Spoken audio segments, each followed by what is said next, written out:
ৰাজমা তৰকাৰীখন আজি আমাৰ ৰাতিপুৱাৰ ৰন্ধনত আছিলে। ৰাতিপুৱা লুচিৰ লগত দেওবৰীয়া বিশেষ বুলি ল'ৰা ছোৱালী অকণমান চটপটা কিবা এটা খাবলৈ পালে বহুত বেছি ভাল পায়।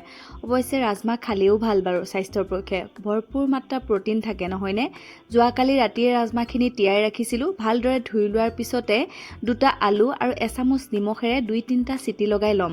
চপাৰত অলপমান পিঁয়াজ, এইপিনে খুন্দনাত আদা নহৰু আৰু এটা বিলাহী মই মিহি মিহিকৈ কুটি পেষ্ট বনাই ল'ম। কেৰাহীত তেল গৰম কৰি লৈ গোটাকৈ লং, দালচেনি, জিৰা, জালুক এনেকৈ দিয়াৰ পিছতে পিঁয়াজখিনি দিলোঁ। চপ কৰি লোৱা পিঁয়াজ দিয়াৰ পিছতে আদা নহৰু, বটা মছলা, অকণমান ৰঙা গুড়া দিয়াৰ পিছতে ভাজি এতিয়া দি দিম হালধি এচামুচ।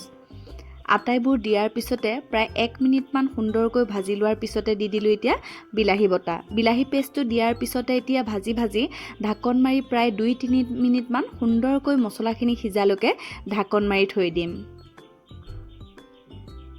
কম জুইত 2 মিনিটমান ঢাকন দিয়াৰ পিছতে এতিয়া যে মছলাখিনি সিজি আহিলে, এতিয়া দি দিম সিজাই লোৱা ৰাজমা আৰু আলু।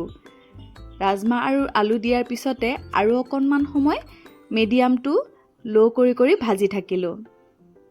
একেবাৰে ভাঙি যোৱাকৈ মই চিটি লগোৱা নাই। যিকণ পানী আছিলে প্ৰেছাৰ কুকাৰত সেইকণো দি দিলোঁ।